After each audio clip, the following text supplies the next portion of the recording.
tell you what I think, Ray. Tell me what you think. Let me tell you something, man. Tell you what, Dale. Let me tell you something. They bound to get us all killed. I tell you right now, they come up here, I'm not playing patty cake with these fanboys. All right, so Daredevil Born Again Season 1 is a wrap. So I've got some thoughts about this. Watched this last night. Definitely a good episode, but I still feel like there's more to be desired. I didn't think I was going to quite feel that way, but let's just kind of dive into it. I kind of want to just briefly talk about it just like normal, and we'll get into it. But if you haven't already, consider liking and subscribing. If you like content like this, covering Daredevil, and then besides the TV shows, I like covering just movies and just talking about some things like that, or maybe speculating on some stuff in the future. If any of that interests you, consider subscribing. But yeah, let's just get into this. First off, we actually get a flashback from a year ago to Bullseye in detention, and we finally get context of how Vanessa hired Bullseye to take out Foggy. She actually leveraged his freedom if he would go out and do the hit, because Foggy actually had some information that obviously looked bad on Vanessa, and that's kind of the motivation there.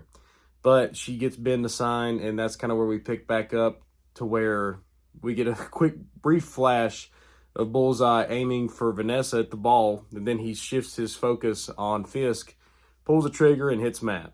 So now we're caught back up. Matt's in the hospital, and the funny thing is the first thing he calls out is Karen. Karen?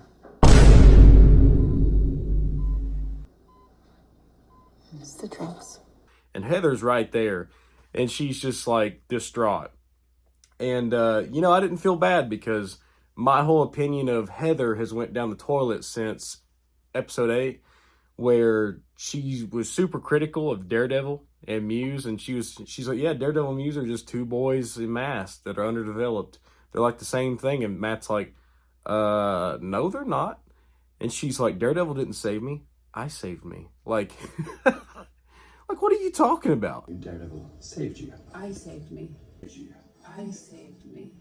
Are you sure about that? Flashback.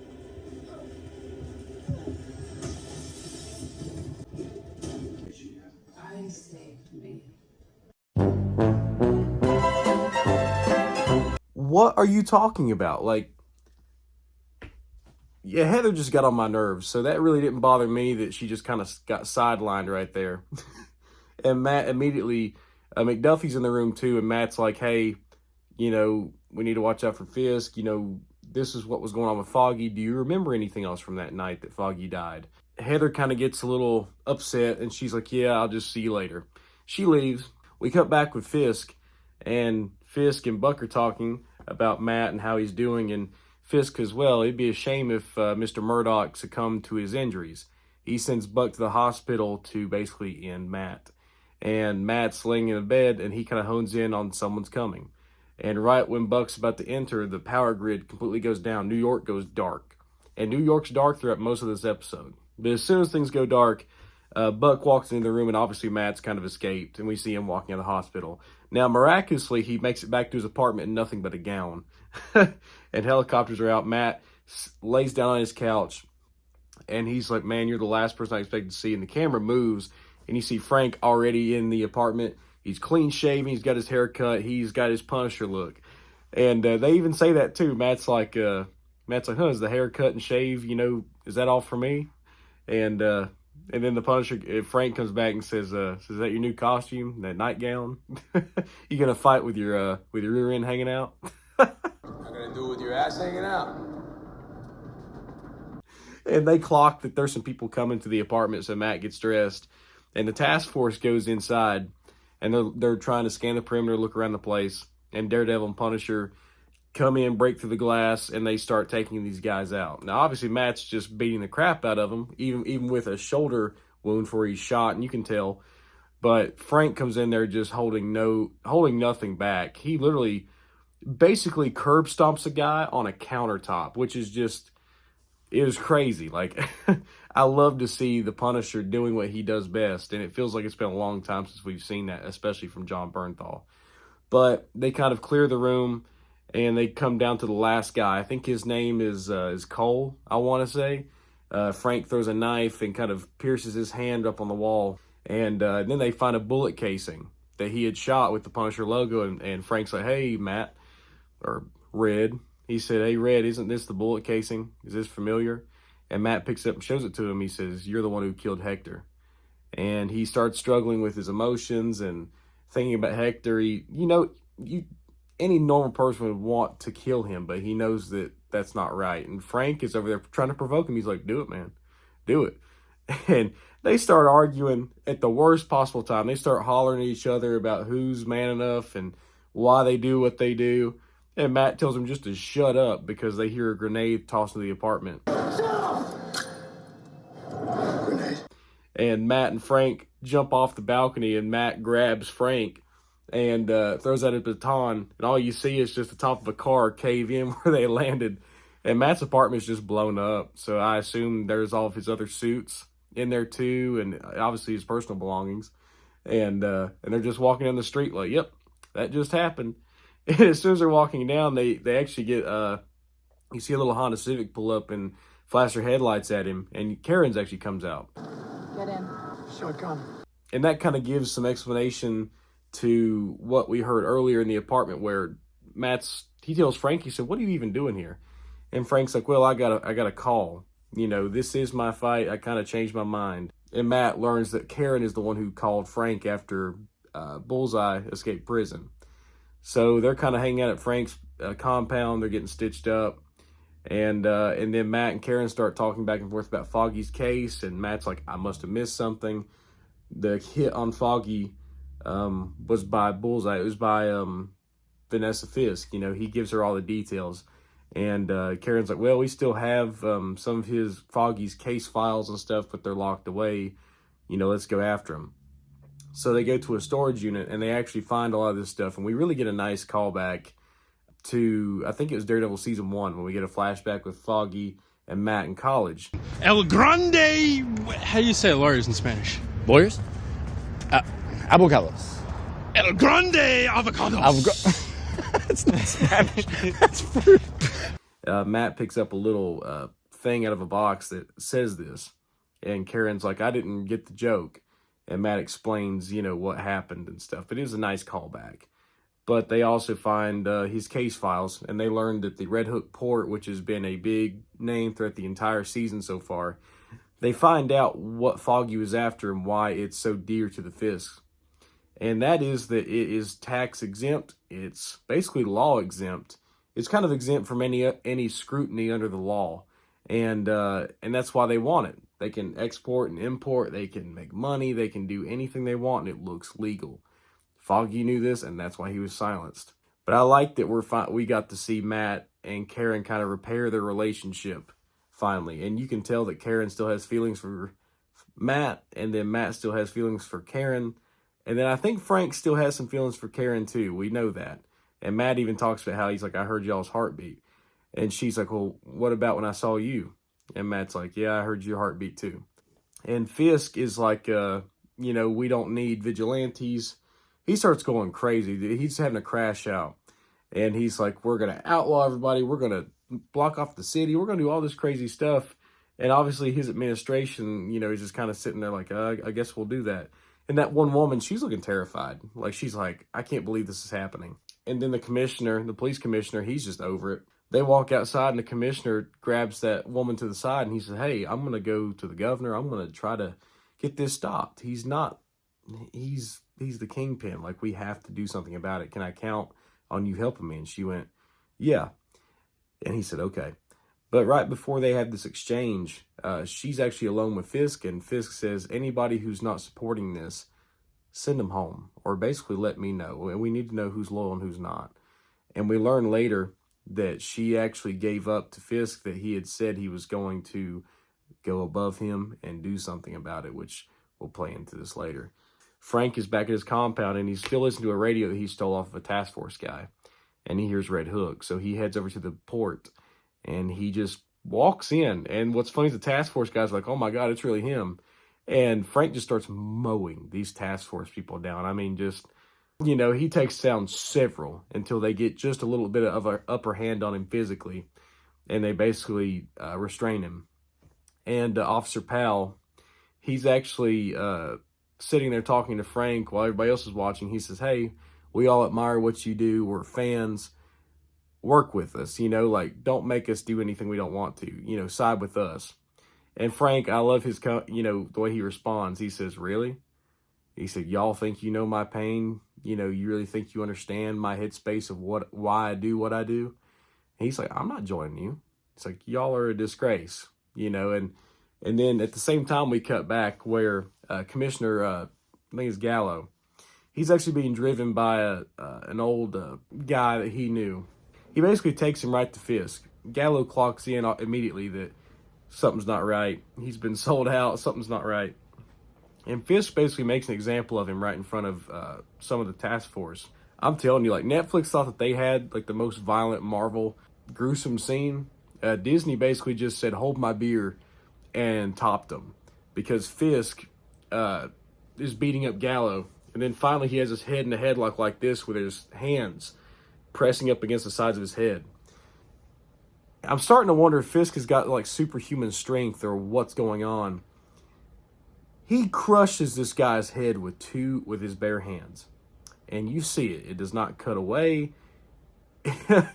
It's the most gruesome thing I've ever seen from Marvel up to this point. And, yeah, it still kind of put in the fear that Fisk is still the man. The Kingpin is still there. And, yeah, that was pretty insane. Any questions? Good. And after this, we actually see Matt and Karen. They're actually sitting right at the port, too. They're up on an embankment. They're kind of looking over the place. And Matt's like, I'm going to go down there, and I guess I want to do something. And Karen's like, you're going to die, dude. You can't do that, And he's like, well, he said, we got to do something. And then they're actually sitting under all these stars. And they have a nice callback where Karen's like, you remember what you told me, how it's like the sea? It's like 1,000 suns. It's kind of like a neat homage because they're, like, looking up at all these nice stars and stuff. But they share a moment, and Karen convinces Matt that this is not the best way to go about this. And Matt's like, you know what? Said, you're right. But we can take him down. We can take this back, but we need a task force of our own. Well, before we cut the daylight, we actually get a brief scene of Daniel and Buck, and they're talking to the city commissioners. And and Daniel's pitching him their Safe Street initiative with the vigilantes and all the curfews. Like, this is insane. Like, he's insane. He's like, I'm going to take note of that. He's like, really, why? He said, well, he'd like to know. He said, especially considering that you've spent blah, blah, blah. Like, Fisk has dirt on the commissioners. And it quickly changes their tone. And Daniel just smiles, gets up. He's like, yep, get back with us. And Daniel's basically taking that chief of communications job. He's taking it seriously. And he's relaying the messages that he knows he needs to. But after Matt and Karen's exchange, we actually cut a few hours later to daylight. The power grid comes back on, and we're picking back up after the aftermath of all the riots and the stuff we saw earlier with B.B. Urich reporting on it. I would like for you to be my administration's commissioner of mental health. It would be my honor, Mayor Fisk. Fisk addresses New York live, and he's like, yep. Starting effective immediately, we're banning all vigilantes. We're going to outlaw it. If you see any activity, call this number. We're done. It's illegal. When I was a kid, after the accident, I thought God had taken my sight. When I grew up, came to believe that in exchange, giving me a special destiny, like a mask and a purpose could save my life. We actually see Matt and Karen. They're actually at the back of Josie's, and they're talking again. And Matt basically owns up and tells us exactly how he's been feeling this entire season, which we already knew, but he's like, yeah, when Foggy died, I didn't know who I was anymore. I purposely wanted to kill Poindexter and threw him off that roof. After that, I just lost myself. We already knew this, but it's nice to know that Matt knows this and is relaying it to someone who actually cares and wants to be there for him, instead of these, we got so many new characters in the season. But I really did miss his familiarity with, like, Frank Castle or Karen Page. They're just different characters, and it's nice to see Matt finally be able to talk to one of them. And I love that Karen Page and Frank Castle primarily are featured in most of this episode. And it really feels like the Netflix show again. But to kind of wrap things up, she reassures and said, Foggy believed in you. You know, we can do this. And they walk out of those sliding doors to Josie's. And we actually reveal that Daredevil's task force involves, you can see Cherry. You can see that lady officer that we saw in episode 1 and episode 5 primarily. We see a few cops. And then obviously Karen's in there, but Daredevil, not Matt, Daredevil is addressing them and speaking to them in costume in broad daylight, which is interesting, in Josie's bar. Josie's there too at the bar. And while Matt's giving his dialogue, we actually cut back and see Fisk and Vanessa go to the port, and they walk down the stairs to the place where they're holding Adam, and they've just got rows of cells where they're holding like the swordsman, and then at the very end, we see Frank. So he's just basically holding everybody that's opposing him, which is really messed up. And then they sit down and eat a meal, and they're just being so happy and all this evil and all this chaos. But yeah, and then we kind of end on Matt still addressing his force about being the city without fear. But that's kind of where we end the episode. Now, this episode does have a post-credit scene, and the post-credit scene involves Frank locked up. And he's like, hey, man, he's talking to a task force guard. He said, hey, man, come here. You know, what's your name? Blah, blah, blah. And they're talking. He's throwing some charm on him like John Bernthal has. And he's like, nice to meet you. And he takes the guy's hand. He falls for it. He takes the guy's hand, breaks it, then breaks his arm, and it cuts to black. So I assume Frank figures out a way to get out of there. And we'll pick back up with him either in his special or season 2. But, yeah, I think episode 9 was a good one. But I also do have some bones to pick with this. And some things that I was kind of maybe let down by. Yeah, but I'll be honest, like whenever Matt says we need a task force and you reveal who it is in Josie's bar and the way that they reveal it real slow in the shadows, I really thought I saw Jessica Jones sitting at the bar, and I thought I saw Luke Cage, who was Cherry. You know, I was expecting like the Defenders, people we have seen before as a big stinger. But we didn't quite get that, which is okay, but I was kind of expecting at least one of the Defenders to show up. I kind of wish we had maybe just a little more Bullseye in this, but at the very end of the episode, we do get just a quick flash of him in an apartment. It almost resembles Nelson and Murdoch's original offices. Now, I don't know if this is the same place or if it's Dex's apartment. I'm not sure, but I'll throw up the shot right here and show you what I'm talking about. But yeah, and then the climax of it kind of felt a little uneventful. Like it started really strong and had some action, but at the end, it just kind of, they were ramping up for something that didn't even happen. And I kind of don't like that because I know that season 2 is basically going to pick back up. Like it feels like honestly, this feels like this episode felt like a mid-season finale or something like that, you know, and it wasn't a bad episode. I mean, it was directed really well. I enjoyed all of it, but it just, for being a season finale, it kind of left some to be desired. Talking about this episode, I just want to talk about the season as a whole. Now, I've been positive on every episode of this new season of Daredevil Born Again, this entire new series. I've been positive about it. And looking back, I think this is the strongest Disney Marvel show they've made, no question. The only one that comes close under this is maybe Loki and possibly WandaVision, maybe. But I'm really impressed with what they did and how they did it.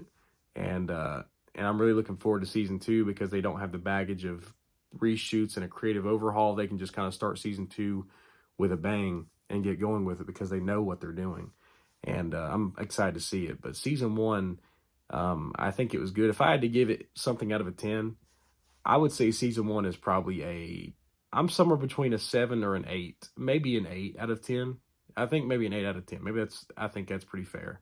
That's kind of how I feel about it. And, but it really gave me that flavor of Daredevil that I've been missing for so long. And it's nice to see that everything had carried over from the Netflix show, but we also get just a hint of Daredevil doing just a little more of what we know him to do with the acrobatics, using his billy club. Like, I don't know why. It's like the coolest thing ever when you get to see him use his billy club. I love that to death. But yeah, I thought that was really cool. But that was kind of my thoughts on episode 9 and Daredevil Born Again season 1 as a whole. So yeah, I mean, what y'all think? If you don't care, leave a comment down below. Let's talk. I'd really like to engage with some of y'all and kind of discuss what season 1 did good, what it did bad, and what season 2 could do better, and what they will be doing. You know, I'm kind of interested to see and talk about what the mindset is of the audience. But yeah, thanks for watching, and thanks for tuning in. If you have, thanks for tuning in for all 9 episodes, all these videos I've made. I mean, it really means a lot to me. I appreciate all the viewership, the support. Yeah, I'm going to kind of miss doing this every week, but at the same time, it's going to be nice to have a break and not have to worry about shoving out a video really fast to try to meet the day after. So yeah, we'll see what happens. But yeah, again, thanks for watching. I'll see you guys next time. Peace.